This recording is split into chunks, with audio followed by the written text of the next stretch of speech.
MP టికెట్లకు ఎంపికకు సంబంధించింది ఏ నియోజకవర్గం నుంచి ఎవరు పోటీ చేయాలనే విషయంలో గెలుపు ఓటముల బాధ్యత మొత్తం రేవంత్ రెడ్డికి అప్పగించింది కాంగ్రెస్ పార్టీ అధిష్టానం.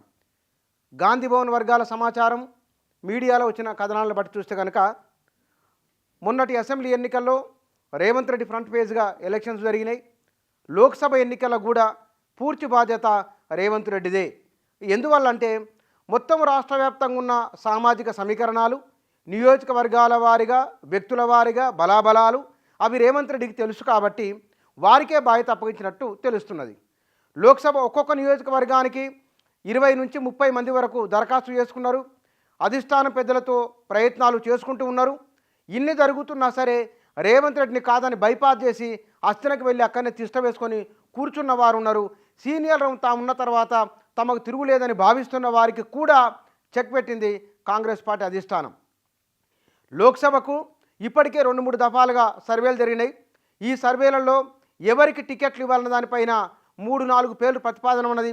అందులో ఒక పేరు ఫైనల్ కాబోతున్నది.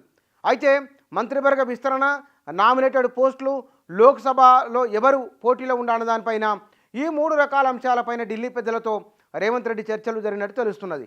ఇందులో మంత్రివర్గ విస్తరణకు సంబంధించింది లోక్సభ ఎన్నికల తర్వాత, అంటే ఏప్రిల్ మే తర్వాత మంత్రివర్గ విస్తరణ ఉండబోతున్నదని, ఈలోపుగా లోక్సభకు పోటీ పడుతున్న వారిలో ప్రధానంగా ఎస్సీ/ఎస్టీ నియోజకవర్గాలలో ఊహించని స్థాయిలో పోటీ ఉన్నది. ఇక్కడ రేవంత్ రెడ్డి అనుచరులుగా ఉన్నవారు ఒక్కొక్క నియోజకవర్గంలో 2-3 పోటీ పడుతున్నారు. ఉదాహరణకు నాగర్ కర్నూలు పార్లమెంట్ నియోజకవర్గం ఉంది. అక్కడ నుంచి పోటీలో ఉన్నామని చెప్పుకున్న వాళ్ళు 3-4 కనుక వాళ్ళంతా కూడా రేవంత్ రెడ్డి అనుచరులే. అందులో ఎవరినో ఒకరిని ఎంపిక చేసుకోవాల్సి ఉన్నది ఆయన. అట్లా మైబాద్కు సంబంధించిన వాటిలో కూడా రేవంత్ రెడ్డిని ముందు నుంచి బలపరుస్తున్న వాళ్ళు ఉన్నారు. బలరాం నాయక్ ఉన్నారు, బెలయ నాయక్ ఉన్నారు, మరొక 2-3 నాయకులు ఉన్నారు. వారు కూడా రేవంత్ రెడ్డికి సన్నిహితంగా ఉన్నవారే. ఇట్లా మొత్తము 17 లోక్సభ నియోజకవర్గాలలో రేవంత్ రెడ్డి అనుయాయులు, రేవంత్ రెడ్డితో ఉన్నవాళ్ళు, కాంగ్రెస్ పార్టీలోకి రేవంత్ రెడ్డి కొత్తగా వచ్చిన తర్వాత ఆయనకు వెన్నుదన్నుగా నిలబడిన వాళ్ళు, వీళ్ళే ఎక్కువ మంది కనబడుతున్నారు.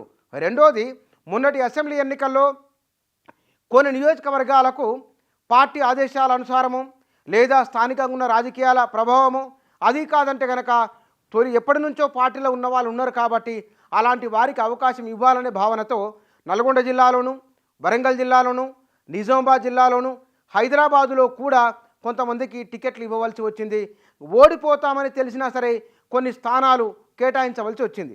కాబట్టి ఇప్పుడు ఆ స్థానాలు వదులుకున్న వారికి లోక్సభలో అడ్జస్ట్ చేయాలని, వారికి ఆ స్థానాలు కేటాయించాలని గతంలో జరిగిన ఒక ఒప్పందం కూడా ఉన్నది. కొందరికి అధిష్టానమే రాతపూర్వకంగా ఇచ్చిన హామీలు ఉన్నాయి, కొందరికి సూచనాప్రాయంగా మౌఖికంగా చెప్పిన అంశాలు ఉన్నాయి. అందువల్ల నల్గొండ జిల్లాలోను, ఖమ్మం జిల్లాలోను, హైదరాబాదు, మల్కాజ్గిరి, సికింద్రాబాదు, ఈ చేవెళ్ళ ఈ నియోజకవర్గాలలో ఎవరు ఉండాలన్న దానిపైన గత కొద్ది రోజులుగా పార్టీ అంతర్గతంగా చర్చ జరుగుతున్నది. దీంతో పాటుగా అధిష్టానం పైన విపరీతంగా ఒత్తిడి తెస్తున్నారు, తామంటే తామున్నామని. ఇవన్నీ ఒకవైపున రాహుల్ గాంధీ యాత్ర జరుగుతున్నది, జాతీయ స్థాయి ఎన్నికల ముఖచిత్రం మారిపోతున్నది, ఇండియా కూటమిలోని పార్టీలు బయటికి వెళ్ళిపోతున్నాయి. ఈ సందర్భంలో ఆ తెలంగాణకు సంబంధించిన స్థానాలపైన ఎక్కువ స్థానాలు కాంగ్రెస్ పార్టీ గెలవబోతున్నది కాబట్టి అభ్యర్థుల ఎంపిక విషయంలో జాగ్రత్తగా ఉండాలి. ఈ జాగ్రత్త ఎవరు ఎక్కడ ఒకవేళ కనుక పైరవీలకు మనం లేదా వారి అధిష్టానం దగ్గరికి వచ్చి మాట్లాడుకొని వారి మెప్పు పొందేందుకు కోసం ప్రయత్నించే వాళ్ళకి టికెట్లు ఇవ్వకూడదు. అట్లా ఇస్తే కనుక రేపు కాంగ్రెస్ పార్టీ లేదా రాహుల్ గాంధీ ప్రధానమంత్రి కావాలంటే సీట్ల సంఖ్యలో, నంబర్లో మార్పు వస్తుంది. అది అధికార పీఠానికి దూరం చేయవచ్చు. కాబట్టి స్థానిక రాజకీయాలను, స్థానిక నాయకుల శక్తియుక్తులను తెలిసిన వారు రేవంత్ రెడ్డి ఉన్నారు కాబట్టి ఆయన ఒక్కరు కూడా నిర్ణయం తీసుకోవట్లేదు. మంత్రివర్గంలో ఉన్నవారు కాంగ్రెస్ పార్టీలో సీనియర్లను సంప్రదించిన తర్వాతనే నిర్ణయం తీసుకుంటున్నారు కాబట్టి, తాను 2 మెట్లు తగ్గి ఉంటున్నారు కాబట్టి వీరు కూడా స్థానికంగా కూడా రేవంత్ నిర్ణయం పట్ల వ్యతిరేకత ఉండకపోవచ్చు. ఎందుకంటే రేవంత్ రెడ్డి మినహా ఒక బలమైన నాయకుడు తెలంగాణ కాంగ్రెస్లో లేరు. ఇవాళ మంత్రులుగా ఉన్న వాళ్ళు, సీనియర్లమని చెప్పుకునే వాళ్ళు కూడా ఈ వ్యవస్థను లేదా పార్టీని దీన్ని సమన్వయం చేయడం, నిలబెట్టడం అనేది కష్టంతో కూడుకున్న పని.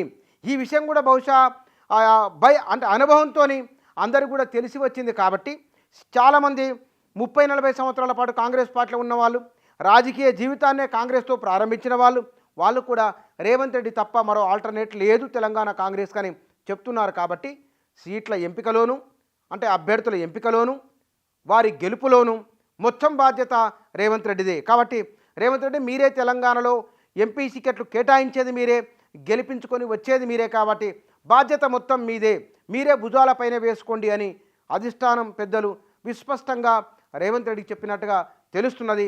ఇది గాంధీ భవన్ వర్గాల నుంచి వస్తున్న సమాచారం, దీంతో పాటుగా ఢిల్లీలో జరుగుతున్న పరిణామాలు. ఎందుకంటే రేవంత్ రెడ్డి బీజేపీ ప్రభుత్వం కేంద్రంలో ఉన్న, తను కాంగ్రెస్ పార్టీ సంబంధించిన ముఖ్యమంత్రి అయినప్పటికీ రేవంత్ రెడ్డి చేసిన ప్రతిపాదన ఏ ఒక్కటి కూడా తిరస్కరణ గురి కాలేదు.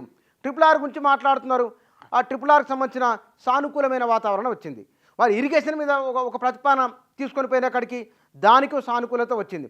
అంటే అతను వ్యవహరిస్తున్న తీరు పట్ల పని తీసుకొని ఆ సానుకూలత మలుచుకునే తీరులో కూడా మిగతా వారికంటే ఒక భిన్నత ఉన్నది. మిగతా వారికంటే తనదైన ఒక మార్గంలో వెళ్తున్నారు కాబట్టి సక్సెస్ రేట్ కొంత ఎక్కువ కనబడుతున్న ప్రస్తుతానికి. కాబట్టి లోక్సభ బాధ్యత కూడా రేవంత్ రెడ్డికే ఇవ్వడము, అసెంబ్లీ ఎన్నికల ఫలితాలను దాన్ని దృష్టిలో ఉంచుకొని ఆయా లోక్సభ నియోజకవర్గాల వారిగా ఎవరికి ఇవ్వాలనే విషయంలో ఇప్పటికే రేవంత్ రెడ్డి ఒక స్పష్టత ఉన్నది. రూరల్ తెలంగాణలో మహబూబ్నగర్, నల్గొండ, ఖమ్మం, వరంగల్, కరీంనగర్ ఈ జిల్లాల లోపల ఎవరికి ఇవ్వాలో ఇప్పటికో స్పష్టత ఉన్నది. నిజామాబాద్ విషయంలో కొంత గందరగోళం ఉన్నది, కానీ మిగతా జిల్లాల చేవేళ్ల విషయంలో కూడా స్పష్టత వచ్చింది. ఈ జిల్లాల్లో ఉన్న లోక్సభ నియోజకవర్గాల్లో ఎవరికి ఎక్కడ పోటీ చేయించాలనో రేవంత్ రెడ్డికి స్పష్టత ఉన్నది. కాబట్టి బహుశా ఈ కారణాలన్నీ దృష్ట్యానే మొత్తం బాధ్యత రేవంత్ రెడ్డికి అప్పగించినట్లు తెలుస్తున్నది.